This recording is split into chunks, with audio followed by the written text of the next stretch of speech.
இன்றைக்கான வீடியோவில் ஒரு நியூஸ் ஆர்டிக்கல்லேருந்து அந்த விஷயத்தை நம்ம எப்படி இங்கிலீஷ் கம்யூனிகேஷன் டெவலப் பண்ணுறதுக்கு பயன்படுத்திக்கலாம்னு பார்க்கலாம்.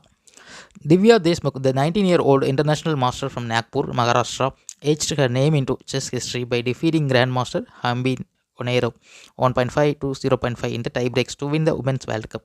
ஓகேவா, இதுதான் இந்த செய்தி. ஓகேவா, ஸோ இது இன்னொரு தடவை படிக்கிறேன். Divya Deshmukh, the 19-year-old international master from Nagpur, Maharashtra, etched her name into chess history by defeating Grandmaster Hambi Onero 1.5 to 0.5 in the tie breaks to win the Women's World Cup. ஓகேவா, ஸோ இதில் நிறைய விஷயங்கள் நம்ம பயன்படுத்தின வார்த்தைகள் இருக்குது. அதை தாண்டி 2-3 புது வார்த்தைகள் இருக்குது. ஸோ இதுக்கான விளக்கம் தமிழில் நீங்கள் பார்க்கும்போது இன்னும் அழகாக உங்களுக்கு புரியும். ஓகேவா, தமிழ் விளக்கம் பார்க்கலாம்.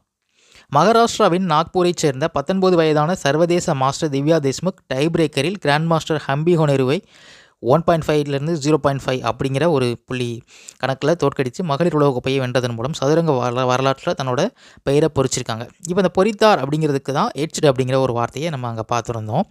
ஓகேவா, அண்ட் ஹிஸ்ட்ரி அப்படின்னா வரலாறு அப்படிங்கிறது தெரியும். அண்ட் செஸ் அதை பற்றி நமக்கு தெரியும். சதுரங்கம், செஸ்னா சதுரங்கம் அப்படிங்கிறது. ஓகேவா, ஸோ இதில் இந்த 2-3 வார்த்தை தான் எனக்கு தெரிஞ்சு இந்த பேராகிராஃபில் எச்ட் அப்படிங்கிறது பொறித்தார் அப்படிங்கிற ஒரு விஷயம் எனக்கு புதுசாக இருந்தது. ஸோ அதை நான் கற்றுக்கிட்டேன் இந்த பேராகிராஃபில் இருந்து. தேங்க்யூ ஃபார் வாட்சிங்.